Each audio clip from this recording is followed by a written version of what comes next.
এবাৰ প্ৰি-টেষ্ট পৰীক্ষাৰ সময়ত বৰপেটাৰ বাগদিত 7দিনীয়া মহোৎসৱৰ আয়োজন। 10ম শ্ৰেণীৰ প্ৰি-টেষ্টৰ মাজত দুখনকৈ বিদ্যালয়ৰ 100 মিটাৰৰ ভিতৰতে মহোৎসৱৰ আয়োজন।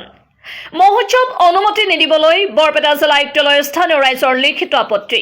ছাত্ৰ-ছাত্ৰীৰ মুখৰ ফালে চাই জিলা প্ৰশাসনে বন্ধ কৰিবনে বাগদি মহোৎসৱ? হয়, আচৰিত নহ'ব। বৰপেটা জিলাৰ সংখ্যালঘু এলেকাবোৰত ক'বলৈ গ'লে গাঁৱে ভূঞে চলিছে অবাধে গ্ৰন্থবিহীন গ্ৰন্থ আৰু বাণিজ্য মেলা, মহোৎসৱ, অধিৱেশন ইত্যাদি। এইবোৰৰ নামত বিগত কেইবামাহ ধৰি এক উশৃংখল বাতাবৰণে বিৰাজ কৰিছে। চৌদিশে এনেবোৰ সস্তীয়া অনুষ্ঠানৰ নামত সংখ্যালঘু এলেকাত ঠন ধৰি উঠা ছাত্ৰ-ছাত্ৰীৰ জীৱনলৈ কঢ়িয়াই আনিছে চৰম সংকট। আজিৰ বিষয়ৰ কেন্দ্ৰবিন্দু হৈছে বাগদিত অনুষ্ঠিত হ'বলগীয়া বাগদি মহোৎসৱ আৰু বাণিজ্য মেলা। আমি জনাত জেনিথ ৰুৰেল ডেভেলপমেণ্ট অৰ্গেনাইজেশ্যন এনজিঅ'ৰ উদ্যোগত অনুষ্ঠিত হ'ব 7দিনীয়া বাগদি মহোৎসৱ আৰু বাণিজ্য মেলা। এই মহোৎসৱে বৰপেটা জিলাৰ অলিয়ে গলিয়ে অব্যাহত থকা মহোৎসৱৰ সকলো ৰেকৰ্ড ব্ৰেক কৰিছে। কাৰণ 10ম শ্ৰেণীৰ প্ৰি-টেষ্ট পৰীক্ষাৰ মাজতে বাগদি উচ্চতৰ মাধ্যমিক বিদ্যালয় আৰু বাগদি আঞ্চলিক জাতীয় বিদ্যালয়ৰ পৰা 100 মিটাৰ ভিতৰতেই আয়োজন কৰিবলৈ লৈছে 7দিনীয়া বাগদি মহোৎসৱ আৰু বাণিজ্য মেলা। হয়, জানি আচৰিত হ'ব, 10ম শ্ৰেণীৰ প্ৰি-টেষ্ট চলিত মাহৰ 18 জানুৱাৰীৰ পৰা 27 জানুৱাৰীলৈ অব্যাহত থাকিব আৰু চলিত মাহৰেই 21 জানুৱাৰীৰ পৰা 27 জানুৱাৰীলৈ চলিব বাগদি মহোৎসৱ আৰু বাণিজ্য মেলা। হয়, যিয়ে দেশকৈ আয়োজক সমিতিয়ে ছাত্ৰ-ছাত্ৰীৰ পৰীক্ষালৈ লৈ আহিছে তীব্ৰ প্ৰত্যাহ্বান।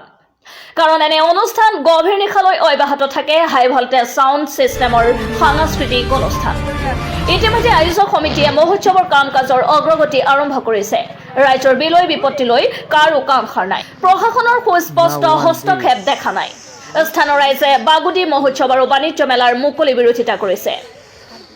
বৰপেটা জিলা আয়ুক্তক ৰাজ্যৰ স্বাক্ষৰ সম্বলিত লিখিত আবেদন দাখিল কৰিছে। হয়, এই মহোৎসৱ বন্ধ কৰিবলৈ স্থানীয় ৰাইজে প্ৰশাসনৰ ওচৰ চাপিছে। বৰপেটা জিলা প্ৰশাসনক অনুমতি প্ৰদান নকৰিবলৈ স্থানীয় ৰাইজে ইতিমধ্যে বৰপেটা জিলাৰ জিলা আয়ুক্তৰ ওচৰত লিখিত আবেদন জনাইছে। ইতিমধ্যে বৰপেটা জিলা আমচুৱে বৰপেটা জিলাত গ্ৰন্থবিহীন গ্ৰন্থ আৰু বাণিজ্য মেলা, মহোৎসৱ, অধিৱেশন আদিৰ অনুমতি নিদিয়াৰ আহ্বান জনাইছে। জিলা আৰক্ষী অধীক্ষক ডাঙৰীয়াক আমি এখন স্মাৰক পত্ৰ প্ৰদান কৰিছোঁ আৰু আমাৰ বৰপেটা জিলাৰ যিমানকেইটা থানা আছে প্ৰত্যেকখন থানাৰ অচিসকলক আমি এই বাণিজ্য মেলা, গ্ৰন্থ মেলা, মহোৎসৱৰ বিৰুদ্ধে আমি এটা স্মাৰক পত্ৰ প্ৰদান কৰিছোঁ। তেওঁলোকক আমি ডাইৰেক্ট ফোন কৰি তেওঁলোকক কোৱাৰ পিছতো তেওঁলোকে যেনেকৈ আমাক তেনেকুৱা গুৰুত্ব দিয়া নাই।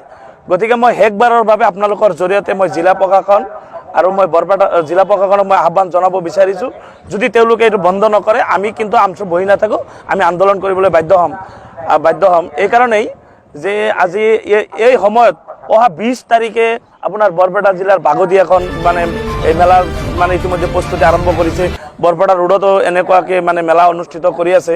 গতিকে বিভিন্ন অঞ্চলত বৰপেটা জিলা, বিশেষভাৱে বৰপেটা জিলাৰ বিভিন্ন সংখ্যালঘু এৰিয়াত এইবিলাক অনুষ্ঠিত কৰি আছে। মাধৱৰ সমষ্টিৰ বিধায়ক চাৰমান আলীয়ে সমাজৰ স্বাৰ্থত এনে অনুষ্ঠান অনুমতি নিদিবলৈ বৰপেটা জিলা প্ৰশাসনক টানি অনুৰোধ জনাইছে। হয়, এতিয়া প্ৰশ্ন হয়, কিহৰ স্বাৰ্থত ছাত্ৰ-ছাত্ৰীৰ ভৱিষ্যত জীৱনৰ প্ৰতি সংকট কঢ়িয়াই অনা, সমাজত মদ যোৱাৰ অবাধ প্ৰচলন চলা এনেবোৰ অনুষ্ঠান ধাৰাবাহিকভাৱে অনুষ্ঠিত হৈ আহিছে। এটা কথা মানিবই লাগিব যে এনেবোৰ অনুষ্ঠানত ষ্টাণ্ডাৰ্ড জোৱা চলে, মদৰ উৎপাত চলে, ড্ৰাগছৰ ব্যৱসায় চলে, অবাধে যোৱাৰ আড্ডা চলে। সমাজক বিপথে পৰিচালিত কৰা শক্তিবোৰে ইন্ধন লাভ কৰে। এয়া অপ্ৰিয় সত্য যে হোৱা বিগত সময়ৰ বাগদি মহোৎসৱ আৰু বাণিজ্য মেলাত অবাধ জোৱা চলিছিল। তাৰ বাবে আয়োজক সমিতিৰ বিষয়ববীয়া গ্ৰেপ্তাৰো হ'ব লগা হৈছিল। তাৰ পিছতো কিহৰ স্বাৰ্থত পৰীক্ষাৰ মাজত অনুষ্ঠিত হ'ব 7দিনীয়া বাগদি মহোৎসৱ আৰু বাণিজ্য মেলা? হয়, ৰাজহুৱা প্ৰশ্ন উত্থাপিত হৈছে যে সংখ্যালঘু এলেকাৰ উঠি অহা যুৱ প্ৰজন্মই খন্তেকীয়া তৃপ্তিৰ বাবে জাতিটোক কুলাংগাৰ সজাব নেকি? প্ৰশ্ন হয়, সমাজৰ মংগল কামনা কৰা পুৰণি সমাজকৰ্মীসকলে সমাজৰ স্বাৰ্থত এনে অনুষ্ঠান বৰ্জন কৰিবনে? প্ৰশ্ন হয়, এনে অনুষ্ঠানৰ আঁত নিজৰ ৰাজনৈতিক অভিলাষা পূৰণ কৰিব খোজা চতুৰ ৰাজনৈতিক নেতাই ৰাইজৰ স্বাৰ্থত আঘাত কৰিবলৈ, ছাত্ৰ-ছাত্ৰীৰ ভৱিষ্যত জীৱন বিনষ্ট কৰিবলৈ আৰু কিমান এনে অনুষ্ঠানবোৰৰ পৃষ্ঠপোষকৰ আসন সলনি কৰিব?